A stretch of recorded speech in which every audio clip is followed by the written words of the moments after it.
আসসালামু আলাইকুম। আপনাদের এখন আমি যেটা দেখাবো, আসলে আমি আপনাদেরকে এখন ডাক প্লেগ ভ্যাকসিন করা দেখাবো মূলত।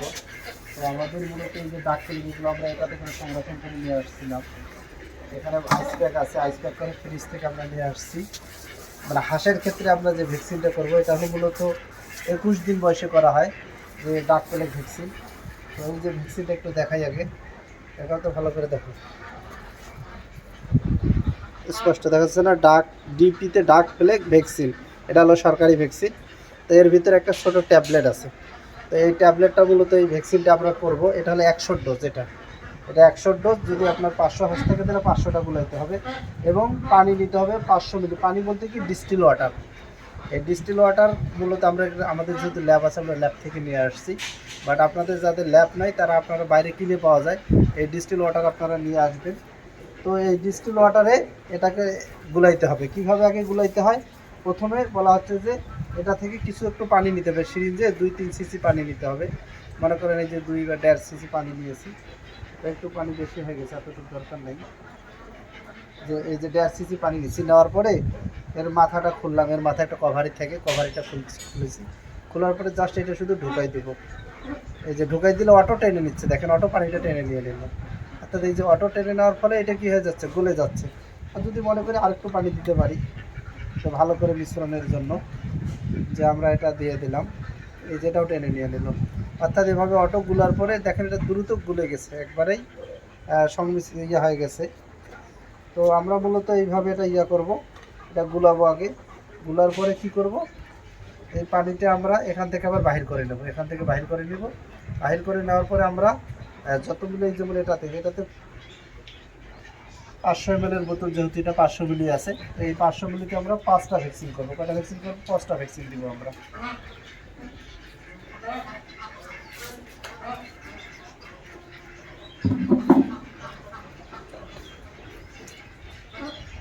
অর্থাৎ এটার নিয়ম হলো, আমি একটু বলি, এই ভ্যাকসিনটা দেওয়ার নিয়ম হলো আমাদের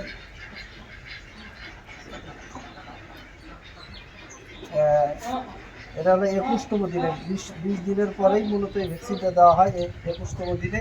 এরপরে আমরা হলো 15 দিন পরে আমরা বুস্টার ডোজ করব, এবং 15 দিন পরে বুস্টার ডোজ করার পরে আবার হলো দ্বিতীয়ত হলো কলেরা ভ্যাকসিন করা হয়। 57তম দিনে কলেরা ভ্যাকসিন করা হয়, এবং 57তম দিনেরও কলেরা ভ্যাকসিন পরে এটা বুস্টার ডোজ করা হয়। আর এটা দিতে হয় 1 সিসি করে ঘাড়ের চামড়ার নিচে, সরি, পায়ের মাংসে, রানের মাংসে দিতে হবে 1 সিসি করে, মানে 1 মিলি করে রানের মাংসে। অর্থাৎ বাচ্চা ব্রুডিং করা অবস্থায় 20 দিন পর্যন্ত তো অবশ্যই ব্রুডিংয়ে রাখবেন, পানিতে ছাড়বেন না। এরপরে হলো এই ভ্যাকসিন করার পরে একবারেই 10 দিন পরে আমরা পানিতে ছাড়বো। এরপরে আমরা বুস্টার ডোজ করে দিব। কারণ কোনো কারণে যদি একবার ফেলিওর হয়ে যায়, যেন বুস্টার ডোজ দিল যেন সেটা রিকভারি হয়ে যায়। এই জন্য মূলত বুস্টার ডোজের দুইটা সুবিধা। আর এরপর হলো 6 মাস পর পর এই ডাকফলে ভ্যাকসিনটা করা হয়। তো আপনাদের এখন এই ভ্যাকসিন করাটাই আমরা দেখাবো, যে আমরা কীভাবে ভ্যাকসিনটা করে মূলত আমরা এই যে গুলে এখান থেকে আমরা বাইর করে দিলাম, তারপরে এই পানিতে আমরা মিশ্রিত করে দিলাম। তো এইভাবে মূলত এই কাজটা করতে হবে। তো আপনাদের এখন এই জিনিসটা আমি দেখাবো। তো একটু যাও দেখি, জামাল তুমি একটু গুলাও দেখি, ওটা আরেকটু আছে, এটা বাইর করে নাও।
মূলত এভাবে গুলার পরে বরফে রেখে দিব।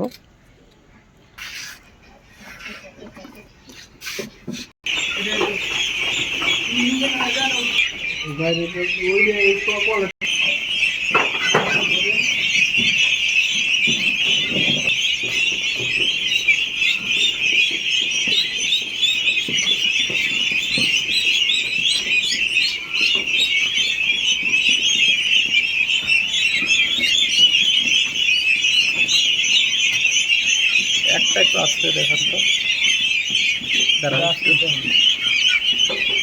ঢুকে দিচ্ছেন, তারপরে আছে এক চাপ।